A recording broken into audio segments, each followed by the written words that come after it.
السلام عليكم ورحمة الله وبركاته وولاشين ادقون قروح او اذن لا سلامة مسلمين انكو سلام يسو شيرت لايك كومنتيga wadhankiina walaalayaal maanta waxaan yara falaqeynayaa xiisada yareed oo ka socotay magaalada ama gobolka Dhuusamareeb shirki ka dhacay hami badan oo aan rajaynayne wanaag badan oo aan rajaynayne ayaa maanta at least ma wada dhamaanin laakiin si farxad leh lagu kala tagay aad baan uga xumahay walaalaha ana ka soo qayb galin oo aanan tagin meesha waayo waxay u muuqdaan dad aan u daneynin dadka masaakiinta ah ama wadanka waayo wadanka uma baahna qof lugta dambe ku dhago wadanka uma baahna qof la hara wadanku wuxuu u baahan yahay qof garab qabto qof halbi gareey wadanka naga hooyo ilaahay nabad ha nooga dhigo waxaan ilaahay ka rajaynaynaa Soomaali inay israacdo ay midowdo oo ay fahanto wadankeeda dhaqaalaha ay dheefta ku jirto anaga qurbaha masaakiinta oo qurbaha yaacayna oo qurbaha ilmaha ku dhalalnina ilaahay nabad ha nooga dhigo wadanka naga si aan ugu noqono ilmaha naga wadanka ugu cishana qof aan wadan lahayn waa qof hooyo la'aan ah ilaahay ha kaso inaan wadanka naga nabad ugu noqono wadanka naga oo dhisan dhirtanada geedihii baadiyihii magaaladii caanihii wixii ilaahay ha kaso inaan dib ugu noqono oo wadanka naga dib u noogu dhismo oo u noqdo wadanka adduunka ugu barwaaqada badan waa haysanaa laakiin sidii aan ku cuni lahayn ma garanayna saan ku cuni lahayn baana garanayna sidii aan wadanka naga ku xureyn lahayn dadkii baan israacsaneen qabiil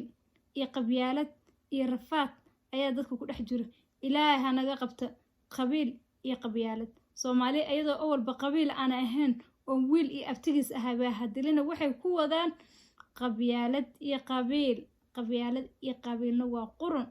ilaahay naga qabto wadanka naga waxaan leenahay ha guuleysto inta qabla ahna cagta hoosteeda Allah galiye inta wadanka dan ay ugu jirto oo wadanka hogaaminaysana waxaan leenahay guul iyo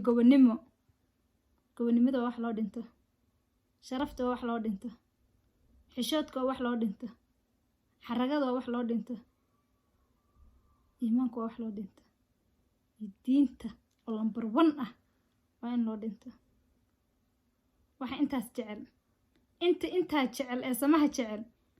guul ayaan leenahay wadanka naga guul aan u rajaynaynaa iyo gobonimo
korin Hargeysa iyo Soomaaliya oo nabad ah waxaan ku soo kornay waddankanaga oo burbursan ayaan ku soo kornay dadkii oo qabiil iyo qabyaalad ku doodayaan ku soo kornay waddankanaga allaha ka dhiga waddanka allaha ka dhiga inaan muxuu ahay too ka baxa gobolka aan ku dhashay intaan ka baxa aan Hargeysa ku tago Boorama ka soo cashay Muqdisho ka quraacdo next day aan tago Kismaayo Jubbada Dhexe Mudug meel walba inaan cagta soo mariyo allaha ii kaso adinkana allaha idin kaso inta afkaygu la wada hadasho waan isjecelnahay samaha jecel waddankanaga nabad allaha nooga dhigo qabiil iyo qabyaaladna anaha naga saaro ila dhigayso waxa xalay sawray geeyo nabadsayo saareerta soo kulay waxay sugayeen helay waxa aan sugayna waa nabad iyo nolol waddankanaga haysta nabad iyo nololna kuwa la gaarsiin lahaa allaha nooga dhigo si fiican bay hadda wax ku wadaan qabli iyo qabiil iyo inta shirka diidana cagta hoosteeda allaha geli walaalaha inta isjecelna kor allaha ka dhig waddankanaga nabad allaha nooga dhigo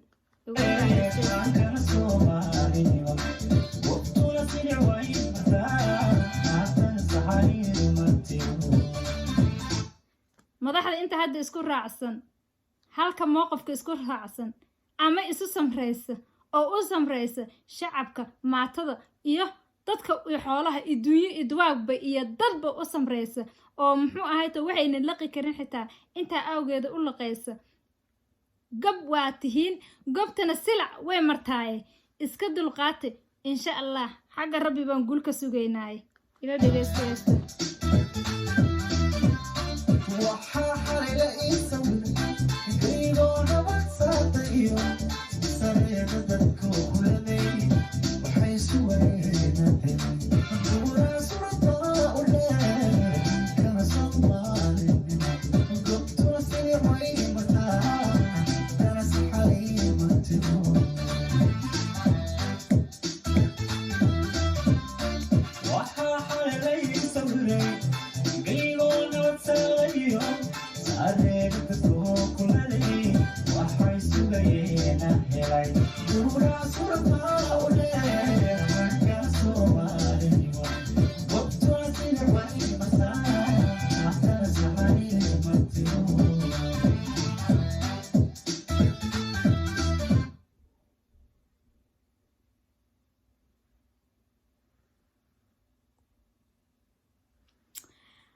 asxaabay heesta intaasay noogu ekeed intaasaynu ku dhamaatay faahfaahinta